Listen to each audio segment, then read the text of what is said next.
Good morning student, welcome to Tesla education.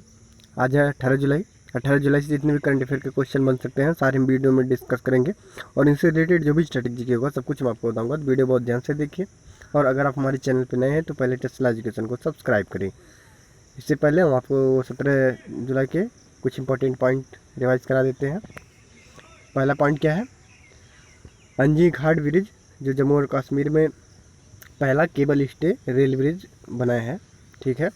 अभी निर्माण कार्य इसका स्टार्ट होने वाला है। तो ये पहला केबल स्टे रेल ब्रिज होगा, यानी केबल पे ही टिका रहेगा। और दूसरा क्या है?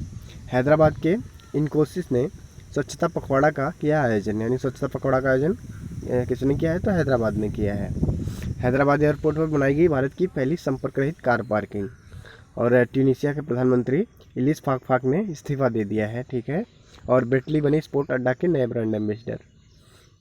और एयरपोर्ट अथॉरिटी ऑफ इंडिया ने भारत इलेक्ट्रॉनिक्स लिमिटेड ने ये दोनों लोग मिलकर जो है नागरिक उड्डयन क्षेत्र में सहयोग करने के लिए समझौते पर हस्ताक्षर किए हैं। तो इसे याद रखिएगा। और एडीबी ने अशोक लवासा को नियुक्त किया अपना नया उपाध्यक्ष। तो अशोक लवासा जो एशियन डेवलपमेंट बैंक के उपाध्यक्ष नियुक्त हुए हैं। और रेलवे ने सुरक्षित यात्रा सुनिश्चित करने के लिए पोस्ट कोविड कोच का निर्माण किया, ठीक है। इतने पॉइंट यहाँ से याद रखेंगे और बढ़ते हैं 18 जुलाई के करंट अफेयर पे। पहला पॉइंट क्या है? हाल ही में किस राज्य की पहली महिला निर्वाचन आयुक्त नीला सत्यनारायण का निधन हो गया है? तो ये महाराष्ट्र की पहली महिला निर्वाचन आयुक्त थी, इनका निधन होगा तो इसलिए इनका नाम इम्पोर्टेंट हो जाता है। इनके बारे में जानते हैं। महाराष्ट्र की पहली राज्य निर्वाचन आयुक्त यानी स्टेट इलेक्शन कमीशन नीला सत्यनारायण का निधन हुआ। तो 1972 बैच की IAS अधिकारी थी। उन्हें राजस्व विभाग के एक अतिरिक्त मुख्य सचिव के रूप में उन्हें संक्षिप्त कार्यकाल के बाद 2009 में महाराष्ट्र के राज्य चुनाव आयुक्त के रूप में नियुक्त किया गया था। उन्हें 5 जुलाई 2014 तक महाराष्ट्र के राज्य चुनाव आयुक्त के रूप में कार्य किया, ठीक है। और मुख्यमंत्री महाराष्ट्र के जो मुख्यमंत्री उद्धव ठाकरे हैं, यहाँ के राज्यपाल भगत सिंह केसरियानी हैं। महाराष्ट्र की कैपिटल मुंबई तो जानते हैं आप। और यहाँ के 3 नेशनल पार्क हैं, इन्हें हम जान लेते हैं। जैसे Tadoba national park, Chandauli national park, Sanjay Gandhi national park, इनको याद रखिएगा, ये महाराष्ट्र के ही नेशनल पार्क हैं। क्वेश्चन नंबर 2 क्या है? किस बैंक ने अंडमान और निकोबार द्वीप समूह में विकास परियोजनाओं का शुभारंभ किया? तो अभी नाबार्ड ने अंडमान और निकोबार, तो नाबार्ड के बारे में जानने यहाँ से इंपॉर्टेंट हो जाता है, जानते हैं इसके बारे में। तो national bank for agriculture and rural development ने अंडमान और निकोबार द्वीप समूह में विकास परियोजना की शुरुआत की है। और 44 लाख रुपए की परियोजना का उद्देश्य ग्रामीण उद्यमिता के माध्यम से आत्मनिर्भर भारत की दिशा में आगे बढ़ना है। इसके तहत सूक्ष्म स्तर पर ग्रामीण उद्यमिता को बढ़ावा देना, इसके स्व सहायता समूह यानी SHG के संगठन और कौशल विकास पर ध्यान केंद्रित किया जाएगा। नाबार्ड के बारे में जानते हैं। नाबार्ड की स्थापना 12 जुलाई 1982 में हुई थी। इसका हेडक्वार्टर मुंबई महाराष्ट्र में है और इसके MD हर्ष कुमार है और इसके प्रेसिडेंट GR चिंताला है। तो इन तीनों नामों को याद रखिएगा, हर्ष कुमार, चिंताला और इसकी स्थापना जो हुई थी 12 जुलाई 1982, इंपॉर्टेंट है, याद रखिएगा। बढ़ते आगे। क्वेश्चन नंबर 3 क्या है? किस राज्य की पुलिस ने साइबर अभियान शुरू की है? तो अभी तेलंगाना पुलिस ने साइबर अभियान की शुरुआत की, जानते हैं इसके बारे में। तो तेलंगाना राज्य पुलिस की महिला सुरक्षा विंग द्वारा कानूनी सहायता केंद्र सिम्बायोसिस लॉ स्कूल हैदराबाद के सहयोग से साइबर अभियान का जो स्टार्टअप किया गया है। और यह अभियान राज्य में बच्चों और महिलाओं के खिलाफ होने वाले ऑनलाइन अपराध से निपटने के लिए शुरू किया गया है। साइबर 1 महीने तक चलने वाला वर्चुअली अभियान है जो साइबर स्पेस को महिलाओं और बच्चों को देने के लिए सुरक्षित किया जाएगा। और साइबर अभियान जागरूकता पैदा करेगा और उन्हें सचेत करने के इस साइबर हमले का शिकार बचने के लिए सक्रिय कदम उठाने की पेशकश करेगा। यह पीडोफाइल गतिविधि, नाबालिगों का यौन उत्पीड़न और व्यक्तिगत गतिविधि, ऑनलाइन जानकारी, शिक्षा गतिविधि की समानता के तहत यौन उत्पीड़न की घटनाओं पर ध्यान केंद्रित करेगा। तेलंगाना के मुख्यमंत्री चंद्रशेखर राव हैं और यहाँ के राज्यपाल तमिलसाई सौंदरराजन है और यह कैपिटल यहाँ के हैदराबाद है। ये चीज़ याद रखिएगा। बढ़ते हैं क्वेश्चन नंबर 4 की तरफ। किसने युवा लोगों के रोजगार के लिए सैप इंडिया के साथ साझेदारी की? तब यूनिसेफ ने सैप इंडिया के साथ साझेदारी की है। तो यहाँ से यूनिसेफ काफ़ी इंपॉर्टेंट हो जाता है, इसके बारे में जानते हैं। तो यूनिसेफ इंडिया ने देश भर के युवाओं को कैरियर परामर्श देने के लिए सैप इंडिया के साथ साझेदारी की। दोनों के बीच हुई साझेदारी का उद्देश्य कोविड-19 के वर्तमान काल और इसके बाद के समय के युवाओं को रोजगार कौशल में सुधार करना है। इस पहल के तहत यूनिसेफ ने भारत के बेरोजगार युवाओं को डिजिटल शिक्षा के साथ साथ व्यावसायिक कौशल प्रदान करने के लिए युवा जनरेशन अनलिमिटेड के साथ सहयोग किया है।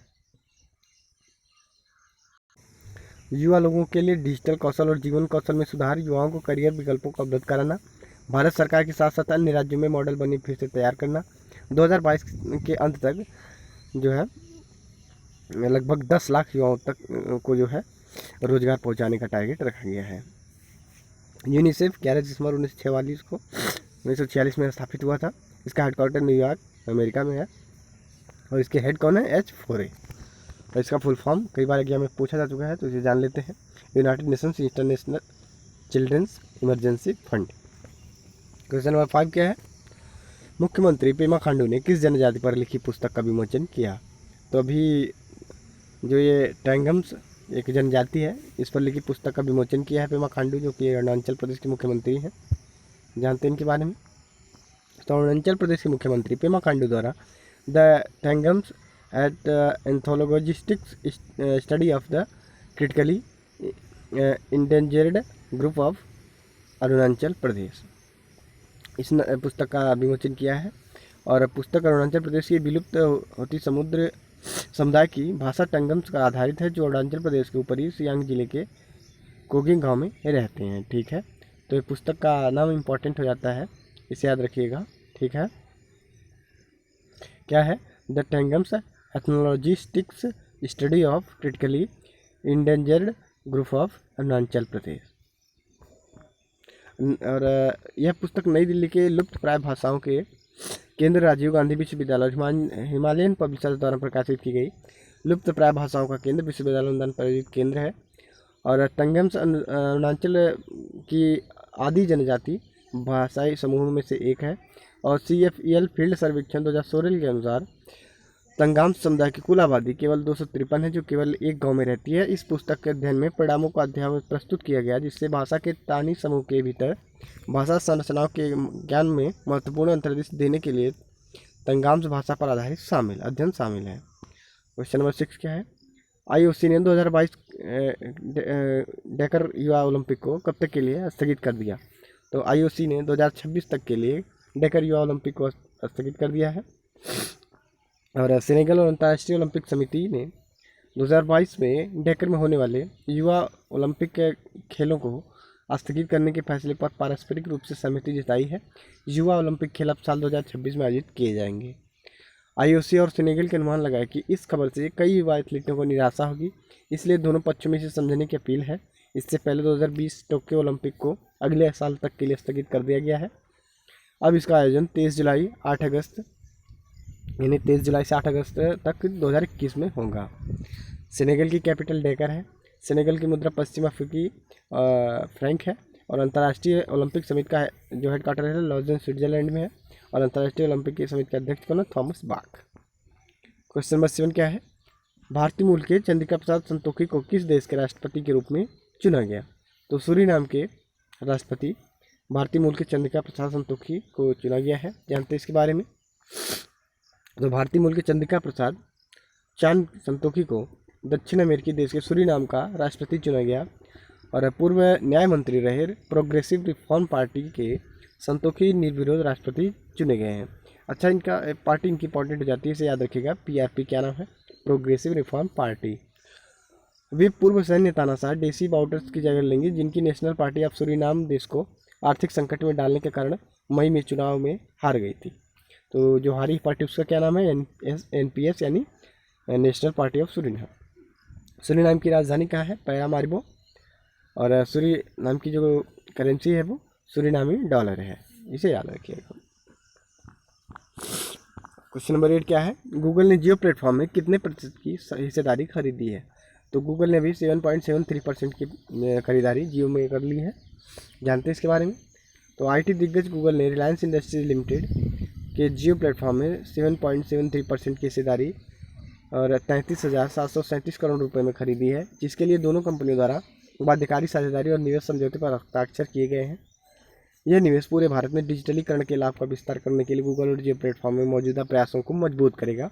और एक्सचेंज फाइलिंग के अनुसार गूगल 4.36 लाख करोड़ रुपए की इक्विटी मूल्यांकन में निवेश कर रहा है।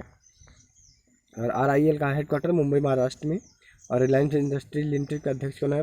मुकेश D है।